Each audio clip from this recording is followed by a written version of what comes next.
अरे, आप यहाँ हैं? आज जब हम अपने शिष्यों से वार्ता कर रहे थे तो आपको वहां नहीं पाया। मैं वहां उपस्थित नहीं रहना चाहता था। क्यों?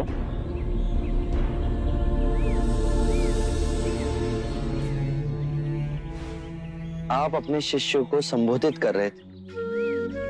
यदि स्वाभाविक कोई प्रश्न मेरे मन में जागता तो आपके शिष्यों के सामने उसे पूछना आपको दुविधा में डाल सकता था। परंतु यहाँ तो एकांत है। अब हम वार्ता कर सकते हैं। कृपा करें, आप दुख के संबंध में कुछ कह रहे थे। क्या आप ये मानते हैं कि दुख सत्य है? क्या आप ये भी मानते हैं कि दुख के कारण भी है? हाँ। यदि कारण है तो दुख तो रहेगा, और यदि कारण ही समाप्त हो जाए तो दुख भी लुप्त हो जाएगा, जैसे सूर्य के प्रकाश से अंधेरा। आप सुनी सुनाई बातें नहीं कहते, अपने गहन अनुभव के आधार पर कहते हैं। आप धर्म और सिद्धांत की नहीं, देखी हुई बातें कहते हैं। आपने कहा कि मुक्ति का मार्ग है अपने विवेक को जगाना और गूढ़ ध्यान में लिप्त हो जाना, जिससे मनुष्य स्वयं को और इस संसार को भली भांति समझ सकता है। परंतु एक प्रश्न है, ये जो सारी विधियां हैं, रीतियां हैं, पूजा पाठ हैं, क्या ये सब व्यर्थ है?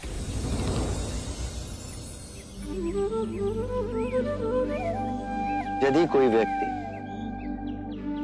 इस नदी के दूसरे किनारे पर जाना चाहे तो वो क्या करे?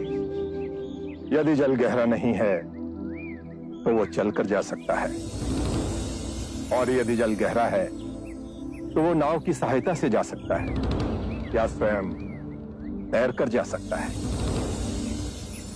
यदि वो चलना ना चाहे और ना ही तैरने को तैयार हो और ना ही नाव ले जाने को तैयार हो, और वो कहे कि मैं प्रार्थना करता हूं इस नदी का दूसरा किनारा स्वयं चलकर मेरे पास आ जाए, तब तो ऐसे व्यक्ति को मूर्ख कहेंगे, महामूर्ख।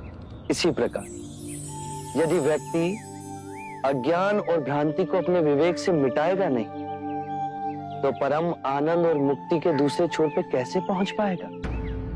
चाहे वो पूजा करे या अनुष्ठान या व्रत करे या किसी नीति पर चले, वो इस किनारे ही रहेगा।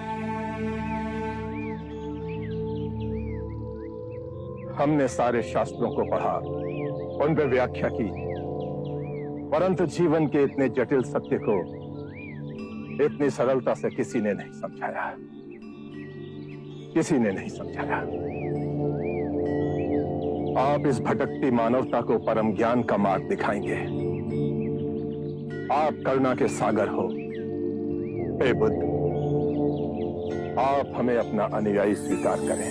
बुद्धं शरणं गच्छामि।